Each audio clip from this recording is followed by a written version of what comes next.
सोचो एक दिन आपको पता चले कि हमारी मॉडर्न दुनिया की पूरी हिस्ट्री एक झूठ पर बनी है। कल्पना करो कि जिस फ्यूचर को हम आज जी रहे हैं वो सिर्फ एक ऑप्शन था और एक दूसरा कहीं ज्यादा शानदार फ्यूचर हमसे जानबूझकर छीन लिया गया। ये कहानी है एक ऐसे इंसान की जिसका नाम सुनते ही दिमाग में बिजली कौंध जाती है। Nikola Tesla. हम उसे फादर ऑफ एसी करंट कहते हैं। उसकी इन्वेंशंस आज हमारी दुनिया की रीढ़ की हड्डी है। ये ऑनऑफिशियल कहानी है, वो कहानी जो वो चाहते हैं कि आप जानें। लेकिन अगर मैं कहूँ कि ये सब तो बस ट्रेलर था, क्या होगा अगर मैं आपको बताऊं कि टेस्ला की सबसे बड़ी, सबसे क्रांतिकारी खोजें आज भी टॉप सीक्रेट फाइल्स में बंद है। वो एक ऐसा फ्यूचर डिजाइन कर रहा था जिसमें एनर्जी फ्री होती, दुनिया वायरलेस होती और शायद युद्ध असंभव हो जाते। तो फिर वो फ्यूचर आया क्यों नहीं? किसने रोका? ये कहानी उस सच की है जिसे इतिहास की किताबों से मिटा दिया गया। 1880 के दशक का अंत। दुनिया बिजली की दहलीज पर खड़ी थी और इस दुनिया का राजा था थॉमस एडिसन। उसका सिस्टम था डायरेक्ट करंट यानी डीसी। लेकिन डीसी की एक बहुत बड़ी प्रॉब्लम थी, वो ज्यादा दूर तक ट्रैवल नहीं कर सकता था। हर शहर को रोशन करने के लिए सैकड़ों पावर प्लांट्स की जरूरत पड़ती।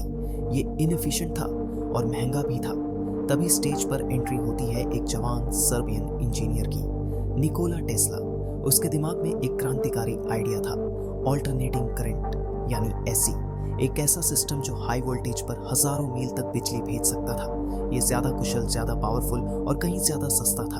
एडिसन के लिए ये सिर्फ कंपटीशन नहीं था, ये एक खतरा था। और यहीं से शुरू हुई the war of currents.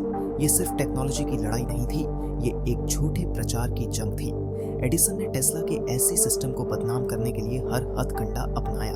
Public के सामने जानवरों को ऐसी करंट से मारकर ये साबित करने की कोशिश की कि ये कितना खतरनाक है। वो इसे किलर करंट बुलाते थे। लेकिन सच को ज्यादा देर तक दबाया नहीं जा सकता। 1893 में शिकागो वर्ल्ड फेयर में टेस्ला को पूरे मेले को रोशन करने का कॉन्ट्रैक्ट मिला। जब लाखों बल्ब एक साथ जले तो पूरी दुनिया ने एसी की पावर को अपनी आंखों से देखा। टेस्ला जीत गया था, एडिसन हार गया था। ऐसा लगा कि अब टेस्ला को कोई नहीं रोक सकता। लेकिन इस जीत ने उनके बहुत ताकतवर दुश्मन बना दिए। टेस्ला की जीत ने एक बहुत बड़े खिलाड़ी का ध्यान खींचा, फाइनेंसर जेपी मॉर्गन। वो आदमी जो अमेरिका के इंडस्ट्रियल फ्यूचर को कंट्रोल कर रहा था।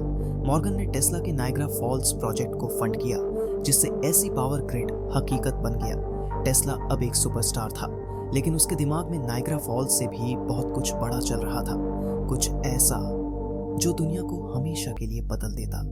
1899 में टेस्ला कोलोराडो स्प्रिंग्स की अपनी सीक्रेट लैब में एक्सपेरिमेंट्स कर रहा था।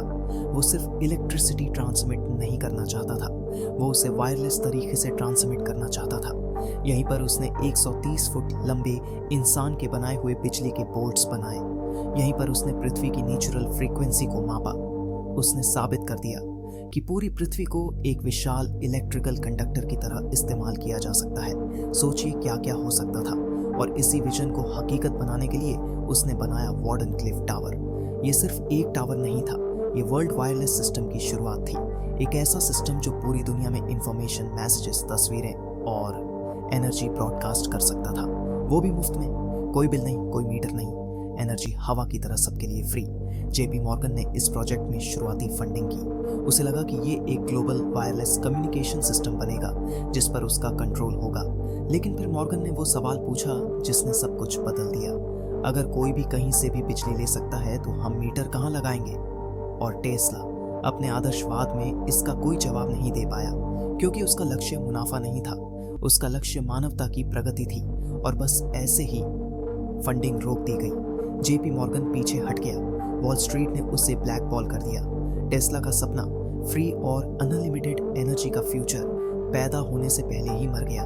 क्योंकि जिस दुनिया में एनर्जी फ्री हो, उस दुनिया में जेपी मॉर्गन जैसे लोगों के लिए कोई पावर नहीं बचती। वार्डनक्लिफ टावर को बाद में कबाड़ के लिए तोड़ दिया गया, एक सपने का मलबा। वार्डनक्लिफ के बाद टेस्ला आर्थिक और मानसिक रूप से टूट चुका था, लेकिन उसने काम करना बंद नहीं किया। अपने आखिरी सालों में वो न्यूयॉर्क के एक होटल रूम में अकेला रहता था और काम करता था ऐसी इन्वेंशंस पर जो आज भी साइंस फिक्शन लगती है।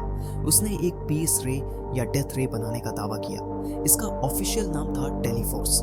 ये कोई लेजर नहीं था, ये एक पार्टिकल बीम हथियार था जो 200 मील दूर से 10,000 जहाजों के बेड़े को आसमान से गिरा सकता था। टेस्ला का कहना था कि ये एक डिफेंसिव हथियार है जो हर देश के चारों तरफ एक अदृश्य दीवार बना देगा जिससे युद्ध असंभव हो जाएगा। क्या वो सिर्फ बड़ी बातें कर रहा था या उसने सच में सबसे खतरनाक पराक्रमक हथियार बना लिया था? फिर थी उसकी अर्थक्वेक मशीन, एक छोटा मैकेनिकल ऑसिलेटर जो रेजोनेंस की पावर से पूरी बिल्डिंग को हिला सकता था।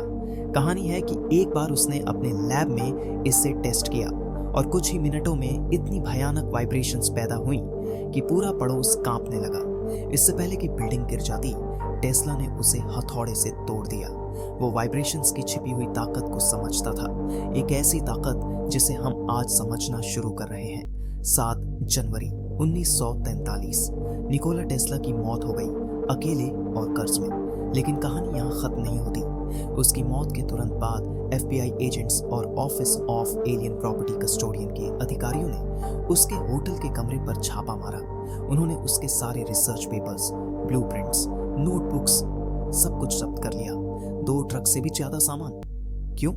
एक कंगाल 86 साल के इन्वेंटर के पेपर्स में सरकार को इतना इंटरेस्ट क्यों था? ऑफिशियल कारण दिया गया कि वो उसके डेथ रे के प्लान्स ढूंढ रहे थे ताकि वो नाजी जर्मनी के हाथ ना लग जाए। इन पेपर्स को स्टडी करने के लिए सरकार ने MIT के एक टॉप प्रोफेसर को बुलाया।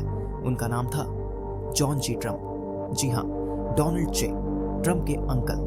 प्रोफेसर ट्रम्प ने रिपोर्ट दी कि इन पेपर्स में कोई काम की चीज नहीं है, सब कुछ सिर्फ ख्याली और अंदाजे पर आधारित है। सच में कोई काम की चीज नहीं, या वो इतनी ज्यादा कीमती और खतरनाक थी कि उसे हमेशा के लिए दुनिया से छिपाना पड़ा?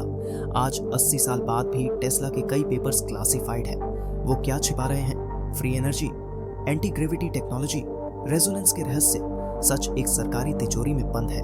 आज हम टेस्ला का नाम लेते हैं, पर क्या हम सच में उसकी विरासत को समझते हैं? एलन मस्क ने अपनी कंपनी का नाम उसके नाम पर रखा। वायरलेस चार्जिंग, वाईफाई, ये सब टेस्ला के सपनों की परछाई है। हम उस दुनिया में रहते हैं जिसे टेस्ला ने शुरू किया, लेकिन हमें उस दुनिया से वंचित कर दिया गया जिसका उसने वास्तव में सपना देखा था। तो अगली बार जब आप अपने घर में बत्ती जलाएं या अपना फोन चार्ज करें, तो एक पल के लिए सोचिएगा उस फ्यूचर के बारे में जो हो सकता था। एक ऐसा फ्यूचर जिसमें सब कुछ भरपूर होता, सब कनेक्टेड होते और शांति होती।